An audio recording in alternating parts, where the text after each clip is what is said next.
Hey everybody, this is Grace. In this video, I'm going to talk about a woman named Becky and a man named Jake. And Becky's around her she's in her late 20s, he's in his early 30s. And this goes back, starting back in 2020. She, well, at the time it had been 4 years since she'd heard from her narcissistic ex-boyfriend, Jake. I'm reading what I wrote. Back when they broke up, well, she never was sure if she broke up with him or he broke up with her, because, or, you know, he discarded her. He ghosted her. Because she had told him that she didn't like his behaviors and attitudes toward her family during Christmas, you know, the holidays, well, Christmas dinner that year. And he had sat sullen, you know, and as though angry the whole while that they were there. He just, like, he was, you know, kind of off to the side and just, you know, huffing and puffing. Well, not really even doing that, just, you know, sullen. Anyway, afterwards he said that the reason was because they were being rude to her and making fun of her, and he didn't appreciate it, so he wasn't going to play their game. That was what he said. Okay, now although there was some truth to it, it didn't include her Nana, okay, her grandmother. So, all right. Now, she does come from a dysfunctional family, and they do tend to pick on her and everything, but her Nana doesn't. Her Nana's kind of like, you know, she doesn't appreciate it. She doesn't like it either. And, you know, she basically stands up for herself and for anybody that's, you know, like the underdog and that, and tries to tell them, you know, you don't do that. Well, Jake focused a lot on it being her Nana that was picking on her and being rude to her and all that, when it wasn't. So, you know, after she and he fought over it, he left, and she never heard from him again. Plain and simple. So she wasn't sure, you know, I mean, how would she classify that she broke up with him by telling him she didn't appreciate his behaviors, and maybe that was a red flag for her, and it was a good thing that she did. Or he just discarded her because he ghosted her. She was never to hear from him again. Now that was 2020. That was Christmas 2020. So 2 weeks. No, that wasn't Christmas 2020. Okay. Let me get this. Okay, let me get this right. Now, early 2020 is when it had been 4 years since she had heard from him. Okay. And now at this time in 2020, she was 29 and he would have been 32. Then, that was early 2020. She hadn't heard from him, but later on, like 2 weeks before Halloween that year, 2020, he sent her a text message. Now she, anyway, his text message told her that, he was telling her that he had seen her at a restaurant, but didn't know if she would have appreciated him telling her hello, you know, going up to her and telling her hello. It had taken her a while, long enough to think about it, and, you know, decided that, you know, it had already taken her a while to even consider dating. I mean, 4 years again, and she had some counseling, didn't stick to it. Now, when this situation came up and he, you know, texted her, she wished she would have kept on with counseling. And, you know, in this kind of situation arose, she would have somebody who is a professional, an actual licensed professional counselor, to discuss it with, someone who would know how to, you know, she should go about handling this, you know, help her out. You know, she could go over her thoughts, and they would, you know, the counselor would, you know, try to help her out with her issue. So, okay, so anyway, I mean, what would you do, you know, 4 years after somebody just ghosted you? Would you, you know, what would you do? If all of a sudden you got a text, and I mean, all that time you were wondering what happened, you know, and that kind of thing. And I remember back when I was dating, and I was doing the dating website. This was years ago, online dating. And there was a man told me a story that he had basically ghosted a woman, and then when she came to his house, he called the police on her and had a restraining order put against her. Now, she was, I would imagine, I don't know, I didn't know her, didn't really know him. I would imagine that if somebody did that, a woman, somebody ghosted them, they'd go to their house to see if they were okay. If that would be the person they were dating. Wouldn't you go, okay, something's not right here, I'm going to go check and see if they're okay.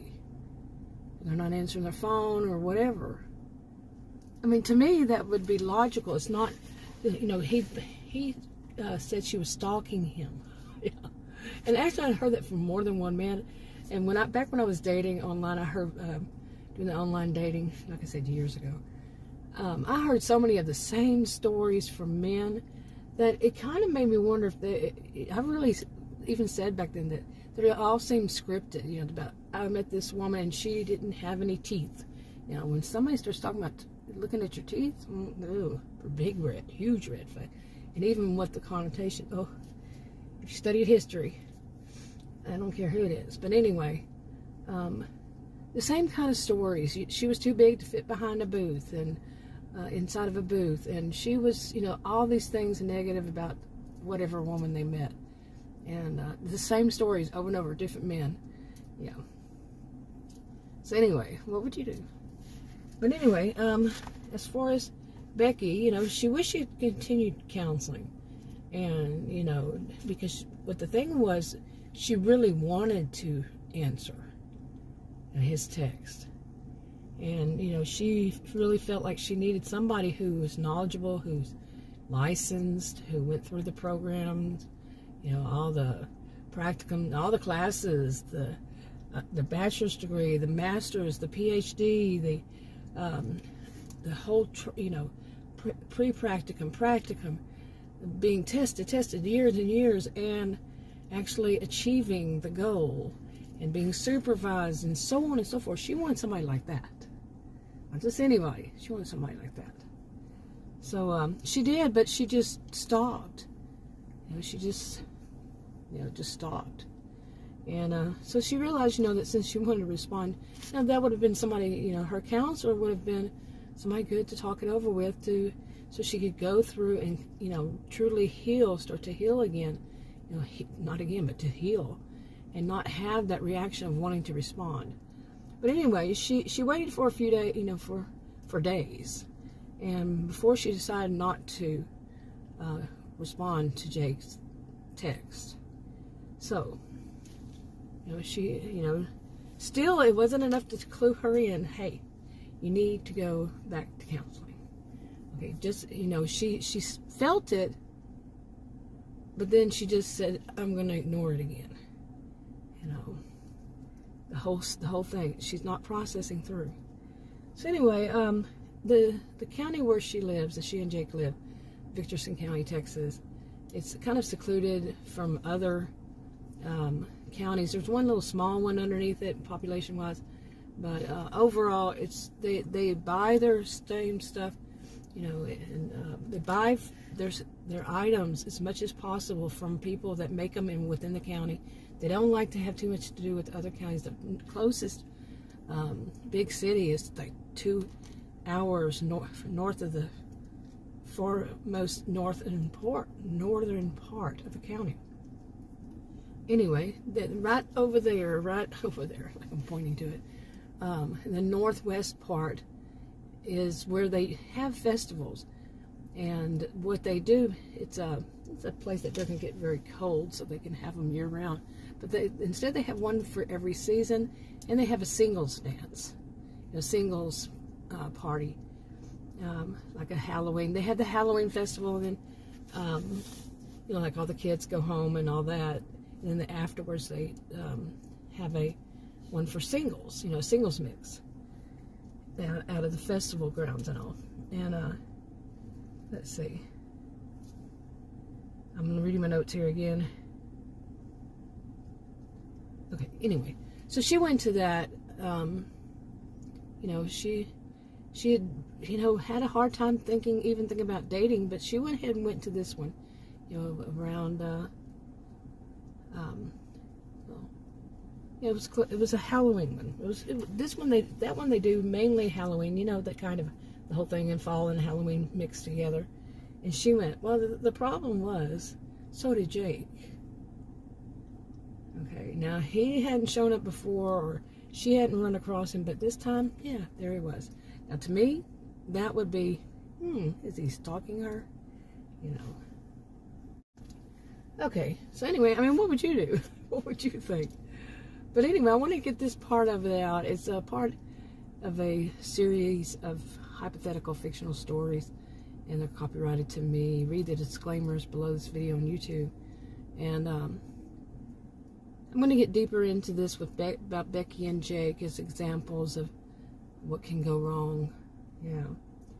And but this is more like the intro to it. There are rough drafts, really rough drafts. Some of them are actual stories. This is more of a story, part of the story, and it helps me.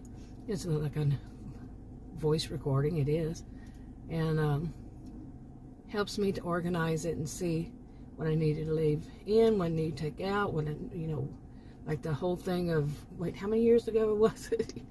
That happens. I'm really bad at, that's the part, I've been doing these for years. That's the part that I always get confused with. And I would start off as a math and computer science major many years ago, but I ended up being, my degrees are in psychology and sociology. So, social behavioral scientist. But anyway, it helps me to organize, and so things may change without any notice. Some dates, some ages, that's happened, or most of the time it's when I don't give enough time. Like I say, it was 2 years ago. Like one time I think I said it was